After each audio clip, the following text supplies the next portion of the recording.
Subscribe করুন দর্শন television চ্যানেলটিকে এবং অবশ্যই বেল আইকন প্রেস করুন মুর্শিদাবাদ জেলার তাজা খবর সবার আগে আপডেট পেতে। লাইক কমেন্ট শেয়ার করতে ভুলবেন না। সঙ্গে থাকুন, দেখতে থাকুন দর্শন টিভি। নিছক পতাকা উত্তোলন ও বক্তব্য আলোচনায় নয়, প্রজাতন্ত্র দিবসে সম্প্রীতির যাত্রার ট্যাবলো বের করে সচেতনতার বার্তা দিল খড়গ্রাম ব্লক প্রশাসন। ছিলেন খড়গ্রামের বিডিও সৌরভ ধল্য সহ জনপ্রতিনিধি ও স্থানীয় মানুষেরা। প্রজাতন্ত্র দিবস সেই উপলক্ষে খড়গ্রাম ব্লকে বিভিন্ন অনুষ্ঠানের মাধ্যমে আমরা উদযাপন করেছি। আজকে সকালে পতাকা উত্তোলনের মাধ্যমে আমাদের প্রোগ্রামে শুরু হয়। তারপর আমাদের এখানে একটা ট্যাবলো বানানো হয়েছিল সাম্প্রদায়িক সম্প্রীতির উপর।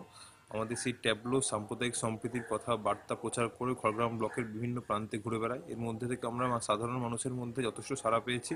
যেখানে যেখানে ট্যাবলো গেছে মানুষজন সবাই গেছে, ওখানে ট্যাবলোটা দেখেছে।